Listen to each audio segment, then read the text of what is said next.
नमस्कार दर्शक बंधु ओढ़णी सीरियल रे आपण माने देखा पाइबे जे ज्योति कहबे कि साना बाबू तमे ठीक अच्छ तो तमर किछि कोठी हेन तो तमर खंडिया हेनी तो यहाँ पर जीवन कहबे कि अरे मु ठीक अच्छी मोर कहीं कौन हम खाली सामान हाथ रे टिके खंडिया हो जाइछि।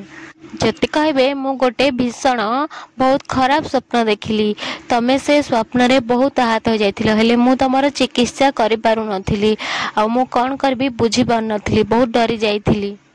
जीवन कहबे ज्योति मु जानिछि तमे मते देके बहुत स्वप्न देखुच तमे तो चाहूच ना जेते जल्दी मु तम जीवन रु एमिति कहला बेलकु ज्योति जीवन का पाटिरे हाथ रखिदेबे आउ केबे भी एमिति कहबनी आउ हाँ थैंक यू। जीवन कहबे कि आउ केते थर एमिति थैंक यू कहबा।